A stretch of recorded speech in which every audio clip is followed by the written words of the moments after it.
अब देखिए विपक्ष और सरकार के बीच जो अगला फ्लैश पॉइंट बनने वाला अगला बड़ा मुद्दा उसकी शुरुआत हो गई है।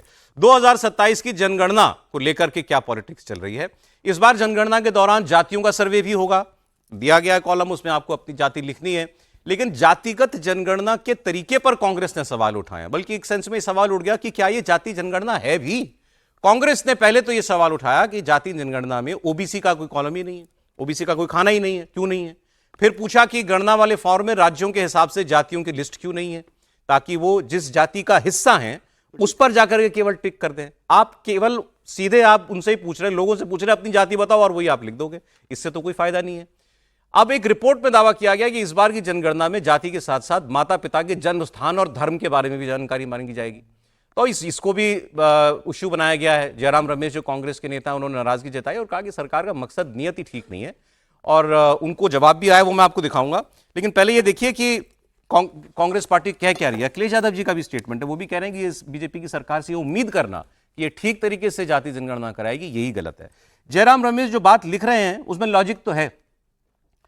वो ये कह रहे हैं कि 21 सितंबर 2021 को सुप्रीम कोर्ट में एक हलफनामा देकर जाति जनगणना की मांग को सरकार खारिज कर चुकी थी। फिर दबाव बना तो उसको मानना पड़ा। पार्लियामेंट में होम मिनिस्टर का बयान है कि जाति जनगणना का फैसला हो चुका है और हम कराएंगे।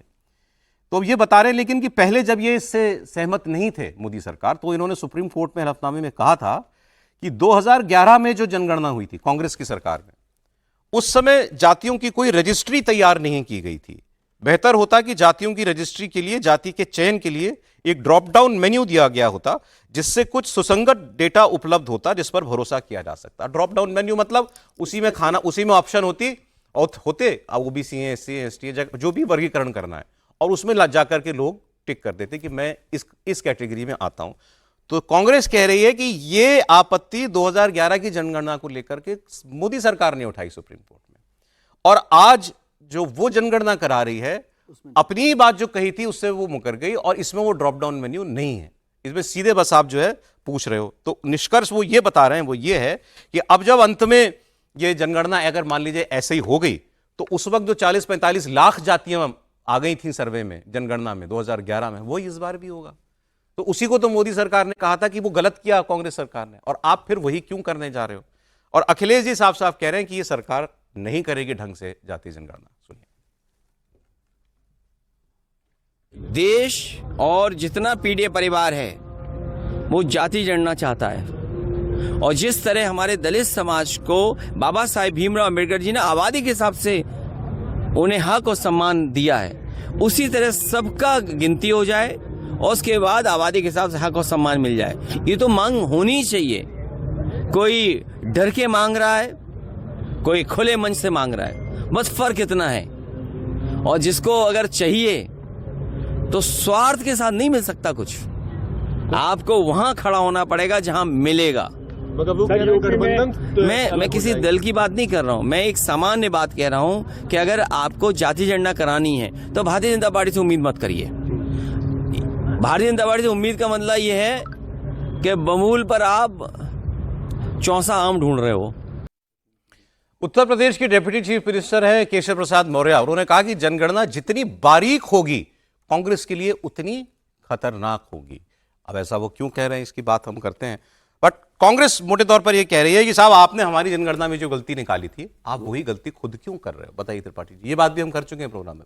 नहीं, एक बड़ी सुंदर बात है कि कांग्रेस हर बात पे ये मान लेती है, राहुल गांधी जी, कि पूरा कांग्रेस का शासन गलतियों पे ही टिका रहा। मतलब देश के लोगों को ये समझना चाहिए, कुछ भी कहो तो कहते हैं हाँ हमने गलत किया। वो आरक्षण पे हाँ हमने गलत किया, महिला आरक्षण पे हाँ हमने गलत किया, हमारे बाप दादा ने गलत किया, हमारी दादी ने गलत किया, हमारे परनाना ने गलत किया, सब गलत ही करते रहे। अच्छा, अगर वो सब गलत किए तो राहुल गांधी का आधार क्या है, या राहुल कांग्रेस का आधार क्या है? सबसे पहला सवाल तो ये देश के लोगों के मन में जरा फिट होना चाहिए, इस पर चर्चा कीजिए।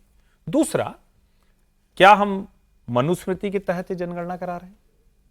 मनुस्मृति में था भाई 4 वर्ण थे, उनकी चर्चा होती थी, या संविधान के तहत करा रहे हैं, या देश में जो समाज बन गए उनके तहत करा रहे हैं। मनुस्मृति तो कहती है भाई कि ब्राह्मण, क्षत्रिय, वैश्य, शूद्र, बस खत्म, यही है, इससे दाएं बाएं तो जाते नहीं। फिर याद आया कि नहीं, हमारे समाज में तो पता नहीं कब जाति आ गई। अब जाति आ गई तो तो कोई कहता अंग्रेजों के समय आई, कोई कहता कुछ और आई, कोई कहता लोग अपने समाज के हिसाब से, गांव के हिसाब से करते थे, आपने उनको जाति बता दिया, लेकिन वो हैं। फिर संविधान बना तो शेड्यूल कास्ट और शेड्यूल ट्राइब के अलावा सब एक जाति हो गए। फिर अचानक आया कि नहीं, एक ओबीसी भी होना चाहिए, बस अदर बैकवर्ड।